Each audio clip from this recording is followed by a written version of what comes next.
Hi everyone, it's Stephanie with Mama Bear Inc. Welcome back to another Interactive Monday. Today we're going to be making an easel fold card.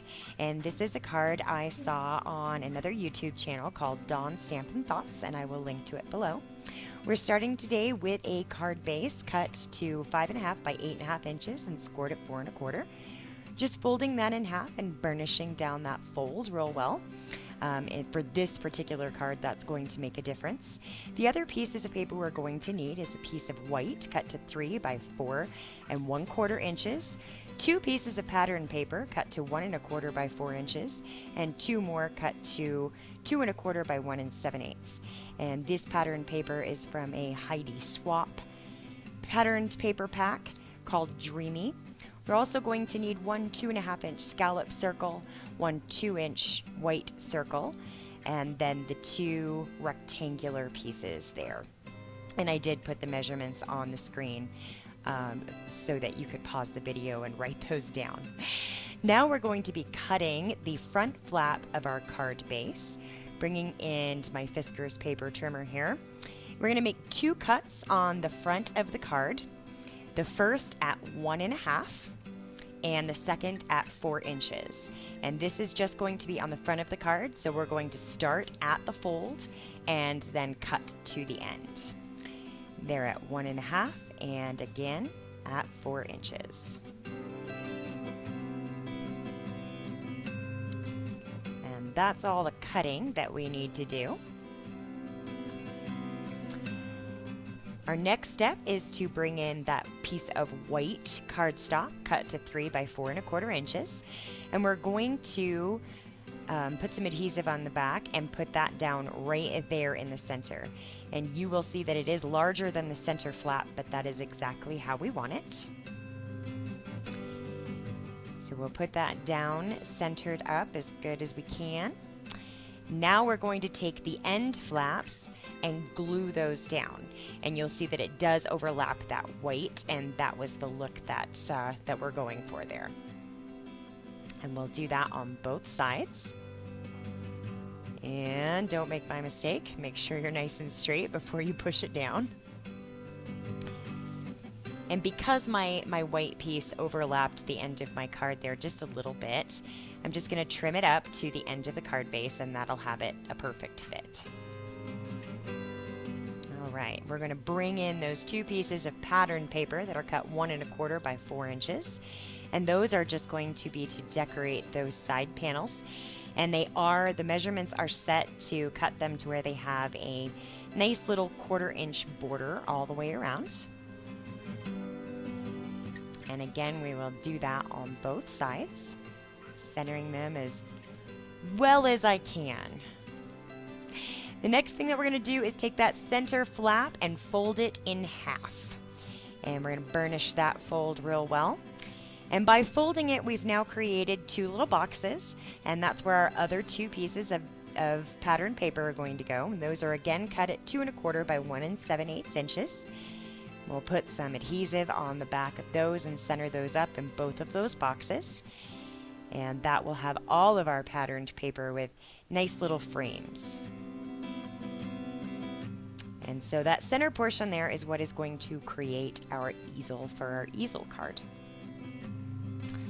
The next part we're going to work on is our sentiment piece. And this is using our 2.5 inch scallop circle and 2-inch white circle. We're also using a sentiment today from a Hero Arts clear stamp set called Thanks a Bunch.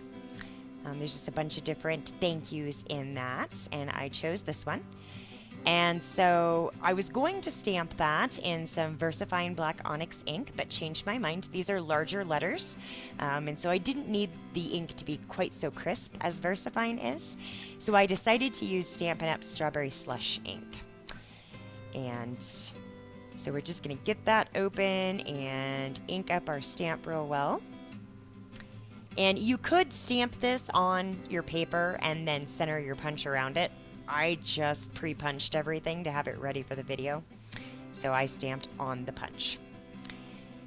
We have our sentiment in place. Thanks for being my friend. And we're going to take some tape runner. Oh, first I'm going to show you the punches. These are just regular Marvy punches that you can find in just about any craft store all over the country. So those are easy to get your hands on. Now we're going to put some adhesive on the back of that white circle and center it up in the scallop circle. Bring our card base back in. And what this is going to do, we're going to attach it below the fold there. And when the easel is up, our little sentiment circle is going to pop up as well. So we're going to get a couple of dimensionals and put those just at the bottom of the circle because we don't want adhesive all the way across. We want it to pop up. Take off the backing papers and then we'll get that centered up on the front of that and making sure again that our dimensionals are below that fold line. And there we go. Pops up as we open the card. And now we need a little piece to keep our easel open, and so we're going to bring in those two smaller rectangles. And again, those are cut 2.5 by 3/4 inches and 2.25 by 1/2 inches. And I'm going to be stamping the rest of my sentiment on this little white piece. This sentiment is from a paper tray ink mini set called Lighten Up Sentiments. And this one I am going to use the VersaFine Onyx Blacks ink because these are small letters and I do want it to be nice and crisp so that it's legible when you open the card. And this little sentiment says, "You brighten my day." And we've got that there. And we're going to use a couple of dimensionals on the back of that because we want it to pop up. We want it to create a place for our easel to catch against so it doesn't just slide all the way closed again. So we're going to pop that up on 3 dimensionals and center it on our larger strawberry slush piece there. And then it's going to go right there inside the card so that our little easel front can catch on it and hold it open. Now, here's the mistake that I made. I decided I needed more dimension, and so I broke out the foam tape to put this inside the card. What it did was make it a bit too bulky.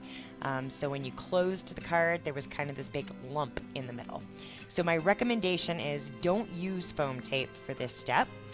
Just go ahead and use regular tape runner and put that strawberry slush piece flat inside the card, and then it won't have quite so much bulk when you close it up. We just placed it there, and that's going to hold our little easel open, but you can see there's the bump. So again, my recommendation is just use tape runner to put that down. Now this card is pretty wide open. We're pretty much done with the design right now. This card's pretty wide open, though you could embellish it further in any one of a million different ways. Here I've got some little blue flower sequins. I thought they would match the blue in the pattern paper, but I didn't really care for that too awful much. So I might pull this one back out later and embellish it some more. But as of right now, that's the card for today. Thanks so much for watching. Hope to see you again soon.